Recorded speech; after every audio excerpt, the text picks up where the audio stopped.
Comment obtenir un financement? Lorsqu'on se lance, qu'on crée une société ou qu'on développe une société, on a très souvent besoin de financement. Et ça, donc, un financement, ça ne s'obtient pas comme ça. Et en plus, les banques, ces derniers temps, elles sont de plus en plus dures, elles sont de plus en plus exigeantes. Donc, l'importance de bien préparer un dossier solide pour pouvoir aller chercher ce financement. Peu importe, que ce soit une petite somme, que ce soit une somme moyenne ou que ce soit une grosse somme, c'est exactement la même chose. Ce n'est pas par rapport au montant que vous allez, qui a besoin de le préparer ou pas, c'est tout financement de financement, que ce soit petit, moyen ou grand, il faut absolument demander un dossier, la banque va vous demander un dossier solide et que ce soit bien expliqué et qu'ils comprennent très bien votre besoin pour pouvoir vous le financer. Donc ça commence tout de suite par un business plan très détaillé. On a vu lors d'une autre vidéo l'importance du business plan. Il a vraiment, pour obtenir, ça va être la clé, la charte maîtresse. Donc, dans ce business plan, vous allez pouvoir bien expliquer votre activité exactement, dans les moindres détails. Vous allez expliquer la rentabilité, les futurs, si c'est un business plan pour le démarrage d'entreprise, les futurs chiffres, donc les chiffres d'affaires que vous allez réaliser dans les prochains mois, dans les prochaines années, et surtout la rentabilité de cette entreprise, bien évidemment.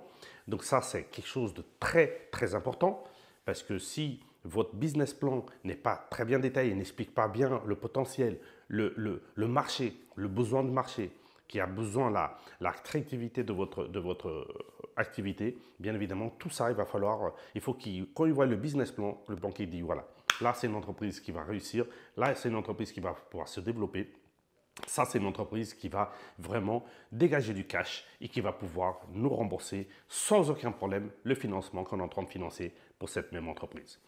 Donc, on a fait le bon business plan. Il va falloir passer à l'étape suivante, c'est de choisir le bon type de prêt. Vous avez tout type de prêt.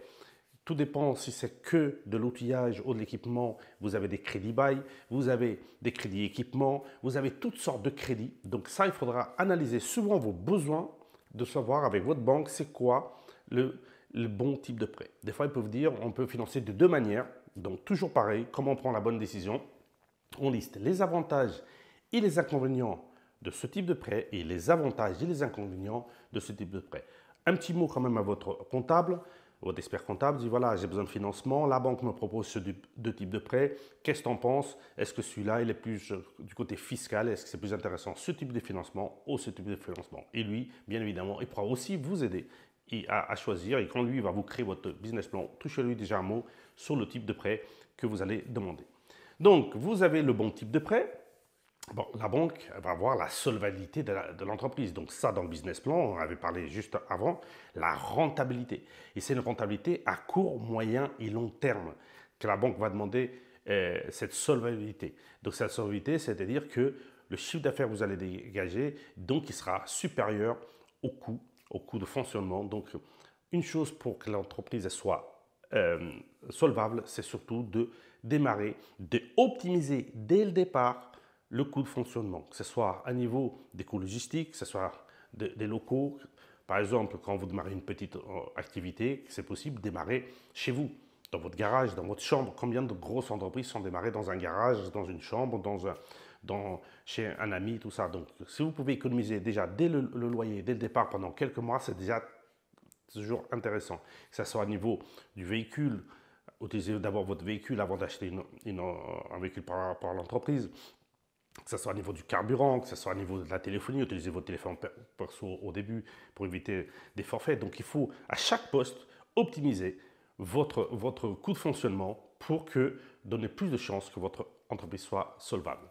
Après, aussi quelque chose de très important et de plus en plus, et je le vois en plus dans le cadre de mon accompagnement, les cercles des bâtisseurs avec mes membres, les banques sont de plus en plus exigeantes et elles ont des modes de fonctionnement complètement différents, suivant les banques, suivant les conseillers, suivant les directeurs de banque. Donc, l'importance de bien choisir sa banque, le banquier. Donc, soit vous avez votre banque historique, ou soit demandez que ce soit votre expert comptable qui monte énormément de business plans et qui la demande souvent confronté avec des accords ou des refus de prêt. Donc, lui, il pourra être d'une d'une aide précieuse, ou d'autres chefs d'entreprise qui ont l'habitude de travailler avec leur banque, qui demandent souvent des financements et ils disent voilà, cette banque elle est accessible et elle est ouverte pour surtout dans les démarrages d'entreprise, donc il faut bien choisir sa banque.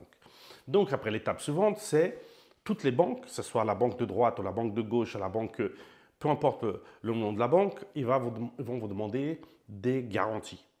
Donc, ce n'est pas évident d'amener des garanties. Ils vont vous demander souvent des conditions solidaires. Des fois, ils vont vous dire, est-ce que vous avez un bien qui est payé pour rentrer mettre en garantie? Des fois, ils vont vous demander, est-ce que vous avez une assurance vie? Est-ce que vous avez de l'épargne? Qu'est-ce qu'on peut mettre dans les garanties? Parce qu'ils ne vous prêtent pas de l'argent comme ça facilement sans aucune garantie. Donc, de plus en plus, les banques demandent de plus en plus ça, les garanties. Donc, c'est très important. Donc, souvent le besoin, qu'est-ce que je vais donner comme garantie à ma banque pour pouvoir me financer ce besoin? Plus le montant du financement sera élevé, plus la banque va vous exiger des garanties plus élevées. Donc, il faudra réfléchir. Donc ça, dans le choix de votre banque, quand vous allez voir les diverses banques, une des premières questions, demandez-leur qu'est-ce qu'ils demandent à niveau des garanties. Ou quand vous allez demander à votre expert comptable qui va vous conseiller une banque, ou quand un autre chef d'entreprise va vous conseiller une banque, demandez-lui qu'est-ce que la banque t'a demandé comme garantie. Est-ce qu'ils demandent des garanties très élevées, suivant le type de prêt, suivant les montants. Voilà, il faut bien se renseigner sur cette partie-là, parce que si les garanties que la banque vous demande, vous ne pouvez pas les fournir, vous êtes très loin de ce qu'ils veulent que vous fournissiez, vous démarrez déjà avec un handicap vis-à-vis de cette banque pour pouvoir vous financer ce prêt que vous avez besoin.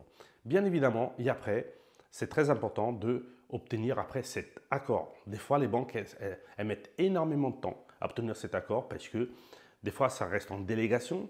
C'est quoi? Ça veut dire que c'est la banque, le directeur de banque ou son directeur régional, c'est en interne, donc à l'échelle de la banque, de l'agence, qui vont vous valider le prêt. Et des fois, suivant les montants, suivant les banques, il faut qu'ils demandent, ça va demander au siège. Et bien évidemment, quand ça monte au siège, souvent, ça met plus longtemps.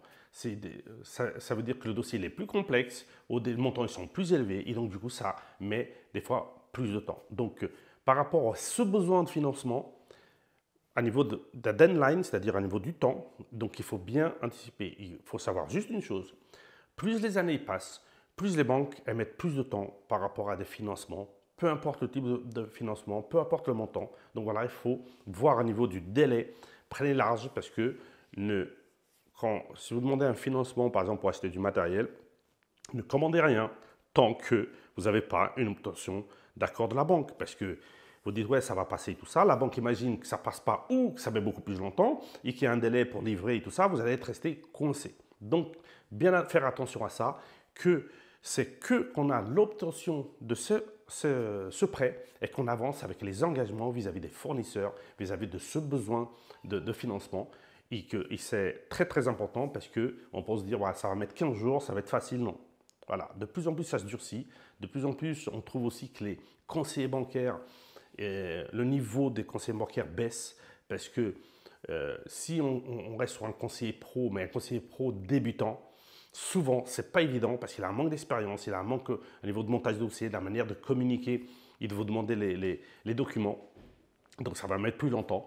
Donc, du coup, quand vous allez pouvoir choisir une banque, essayez de voir aussi, c'est l'ancienneté du conseiller pro, c'est très important. Si c'est un conseiller pro qui est là déjà depuis des années, qui a une certaine expérience et tout ça, vous avez plus de chances de votre côté que ça aille plus vite et que ça soit validé. Ça ne veut pas dire que les jeunes conseillers pro ne savent pas faire bien leur travail, mais des fois, c'est une question d'expérience, une question de comment monter le dossier, parce qu'il y a plusieurs matières. S'ils montent d'une certaine manière, il y a plus de chances qu'il aboutit. Si on monte d'une autre manière, et s'ils n'ont pas énormément d'expérience, des fois, vous ne mettez pas toutes les chances de vos côtés. Donc voilà ce qu'on pouvait dire sur comment obtenir un financement pour financer soit le démarrage de son entreprise, soit le développement. Et voilà, et si vous appliquez toutes ces étapes-là, vous avez forte chance d'obtenir ce fameux prêt de financement que vous avez besoin pour votre entreprise. À très bientôt lors d'une prochaine vidéo.